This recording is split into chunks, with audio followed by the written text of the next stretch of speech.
It is 6:19 a.m. in the Caribbean Sea, 140 miles north of Venezuela. The USS Gerald R. Ford was cutting through calm waters when two dots appeared on the horizon, slicing toward her formation like knives in the sunlight. They were not pleasure planes, they were fast, and they were closing. On the flight deck, sailors paused mid-Rhine as the sound of distant engines broke the morning calm. The air shimmered, heat bending the light as two Venezuelan K-8 attack jets burst through the haze, barely 2,000 feet above the water. No warning, no radio call, just aggression. They banked hard across the carrier's bow, a buzz pass meant to intimidate, but intimidation only works when the target reacts. The Ford did not.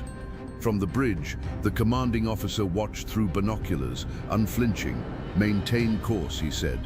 The Venezuelan lead jet pulled into a steep climb, afterburners flaring, trailing smoke that caught the dawn light like fire. The second followed, wings rocking.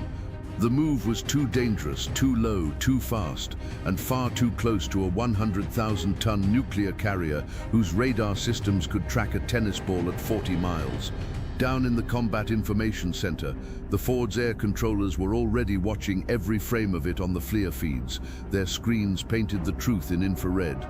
Empty hardpoints, no weapons. This was not an attack run, it was theater, the military version of a dare. But here is the thing about dares at sea. One miscalculation, one slip in judgment, and you are not just buzzing a carrier, you are provoking a superpower. At 0621 hours, the jets turned back towards the Venezuelan coast. For a moment, it looked like it was over, but it was not, because 2 minutes later, the radar picture changed. And what happened next would turn a simple flyby into an international incident. Inside the Combat Direction Center, the lights were dim, the air was thick with focus. Radar scopes glowed pale green across the wall of screens. Every operator already knew what the tracks were. Two Venezuelan K-8s, but now something did not fit. Combat, we have got a second radar return. New vector bearing 217 high speed and climbing. Another pair. 4 contacts total, heading straight for the Ford strike group. The watch officer leaned in, plotted, confirm IFFF. Negative, IFFF. No response to hails. The room fell quiet except for the hum of consoles, but nobody panicked. They trained for this 100 times. Above deck, Air Wing 8 snapped into motion. 2 FA-18E Super Hornets were prepped for launch. Yellow shirts waved them forward. The catapult crews crouched into position. Hornet 1 wing spread set trim takeoff. Thumbs up. The shooter dropped his hand, and a blur of metal and sound ripped off the bow. The Ford tower tracked both Hornets as they climbed into the formation, banking left toward the incoming radar pings. Their task was simple: intercept, identify, and de-escalate if possible. Down below, the operations officer watched on the big screen. The range was closing fast. 60 Meter 520. Bridge combat. Recommend we tighten escort screen. Bring destroyers Mason and Thomas Hudner forward. Approved. Maintain speed and heading. The Ford did not flinch and did not turn. To the untrained eye, it looked like a provocation dot. To the Navy, it was posture. The unspoken message of American carriers for decades: we do not move for noise. By 0626 hours, the Hornets were climbing through 15,000 feet, and what they were about to see would confirm that this encounter was no accident. At 15,000 feet, sunlight hits the Hornets like fire on metal. Their engines howl against the Caribbean air as they push east, streaking towards the unknown. The lead pilot, call sign Viper 1, scans his radar display. 4 solid returns, spacing tight, altitude increasing. Control Viper 1, confirm bandits, 4 contacts bearing 217, angle 16. Copy Viper 1, positive ID, Venezuelan K-8W, rules of engagement, defensive only. Roger that, we will keep it clean. Below them, the USS Gerald R. Ford is a speck on the water, flanked by her destroyers in perfect diamond formation. The carrier's Spy 3 radar paints the entire sky with precision, feeding every metric, speed, altitude, vector straight to the Hornet's cockpit. Data links at 0628 hours, the 2 lead K-8s pop through a thin layer of cloud, contrails slicing through the blue. Viper 1 to contact. Identify yourself immediately. You are approaching a US carrier group operating in international airspace. Static, but then a voice thick with accent. US aircraft, you are violating Bolivarian territory. You will turn away now. The Venezuelans cut across the Hornet's nose at just under 400 knots, one so close that Viper 1's helmet display flashes. Proximity alert.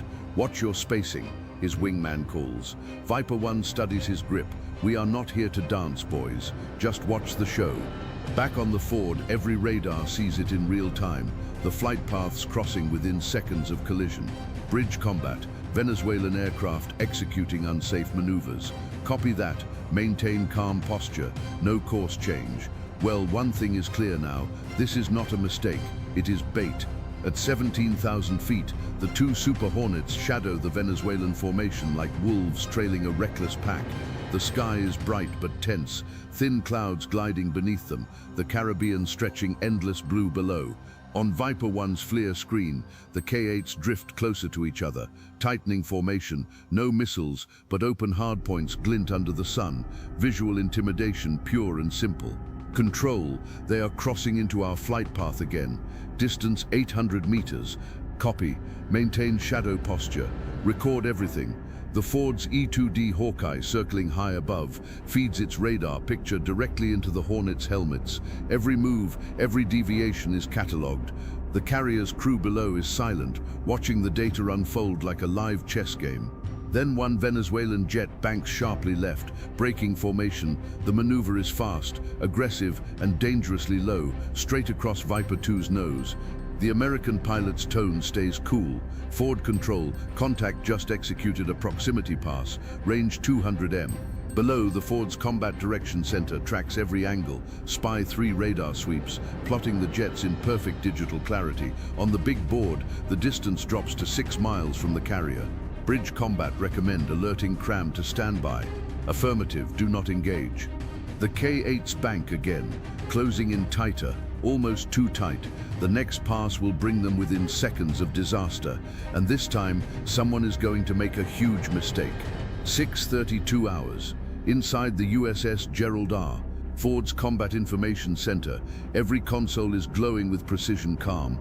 Operators track 4 red icons weaving through the sky above the blue outline of the strike group. The Ford's bridge stays silent. No yelling, no chaos, just controlled focus. Contacts now within 12 miles. A radar tech calls out, speed holding high subsonic. Copy, the tactical action officer replies, CRAM to warm standby, so whiz manual mode. Above the deck, sailors glance skyward. They cannot see the jets clearly, but they can feel the tension, every vibration through the deck plates, every coded message over the ship's comms. The Ford holds steady 20 knots north-northwest. The destroyers Thomas Hudner and Mason tighten their screen, forming a steel wall ahead of the carrier.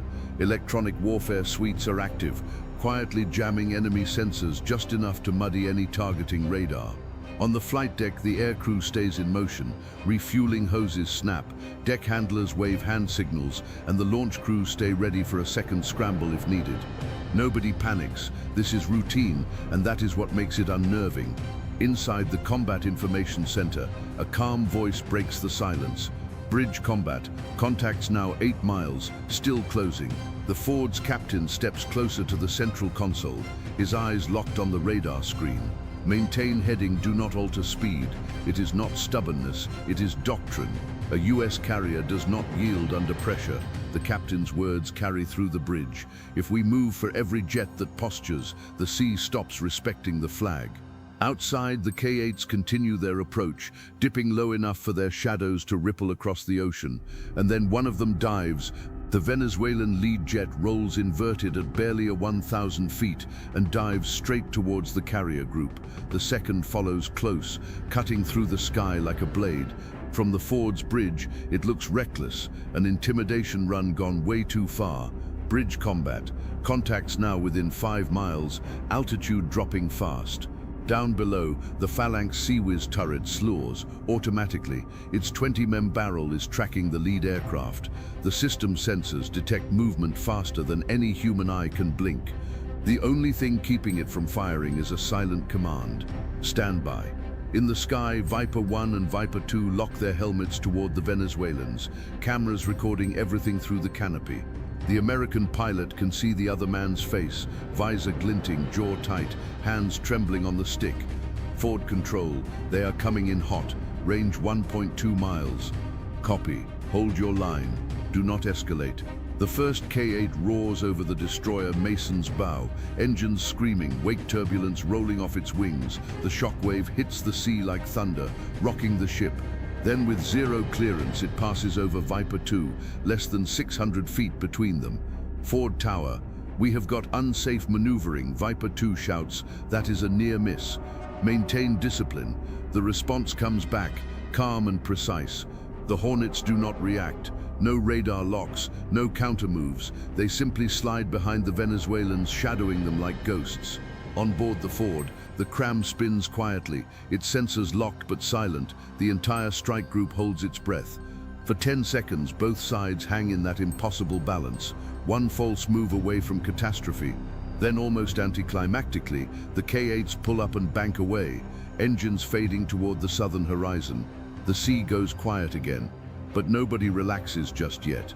At 0637 hours, the radar picture begins to change. The Venezuelan jets, once charging head-on, now peel away from the formation. One turns east toward the mainland, the other lingers just a little too long, circling wide like it wants one last look. Bridge combat. Contact 1 retreating.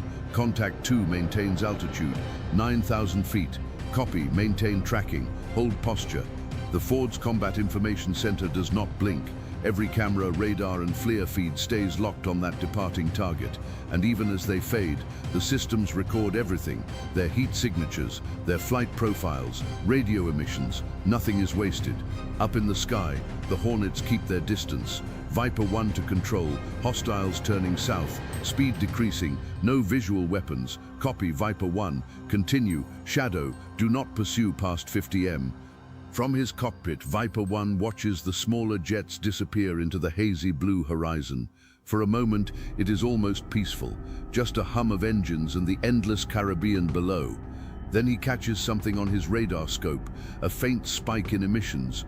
One Venezuelan jet just pinged the carrier group with a targeting radar, brief but deliberate. Ford, be advised, we were painted. Copy that, log the pulse, no response required. The Ford does not react, no evasive turn, no flares, just data collection and discipline. Minutes later, the Venezuelans vanish from radar entirely. The Ford maintains course, speed 20 knots, heading north-northwest. But the story is not over, because just an hour later, Venezuelan state television airs grainy footage of the same jets, claiming they forced the American carrier to retreat. The world sees propaganda, the Navy sees a different truth, the Ford never turned an inch. And somewhere in that calm, disciplined silence lies the real power of a carrier strike group. By midday, the incident was already echoing across international news. Venezuelan officials hailed it as a sovereign air patrol, while Washington called it unsafe and unprofessional. The truth sat somewhere in between, in that thin line between deterrence and provocation. Inside the Pentagon's morning brief, analysts replayed the FLIR footage frame by frame. Every maneuver, every radio call, every second of that 600 feet pass was logged. What they saw was not a calculated attack. It was a show of force gone wrong, a political message written in afterburners and altitude warnings. For naval strategists, this was not new. These kind of encounters, gray zone tactics, are designed to test reactions, to measure just how close you can fly before a superpower blinks. And the Ford did not blink. The carrier's restraint sent a different kind of message, not one of fear but of control. Anyone can pull the trigger. Discipline is harder. That is what keeps small provocations from turning into global incidents. The Ford represents the cutting edge of naval power, electromagnetic catapults, stealthy radar profiles, and a command network that can link every sensor across the fleet. Yet her most important weapon is not technology, it is judgment. Out here, things can go from calm to chaos in mere seconds. One wrong move, one proud pilot, and the world's most advanced warship suddenly finds itself one heartbeat away from international crisis. The Venezuelan jets wanted to send a message. The USS Gerald R. Ford answered with silence, the kind of silence only a real power can afford. Because the truth is, power at sea is not just about missiles or fighter jets, it is about judgment, timing and discipline. And the Ford showed all three. So here is the question for you, my friends. If you were in that cockpit watching two foreign jets diving toward your carrier at full speed, what would you do?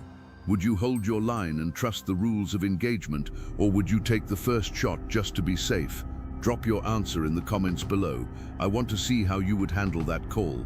And if you made it this far, thanks for watching. Hit like if you learned something new, subscribe if you want to see more, and share this video with someone who thinks aircraft carriers are just big boats.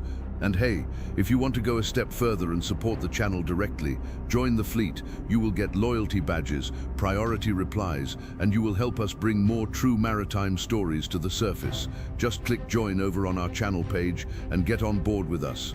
Because when it comes to keeping calm in rough waters, the Gerald R. Ford just proved one thing. You do not need to shout when you are the loudest thing on the ocean.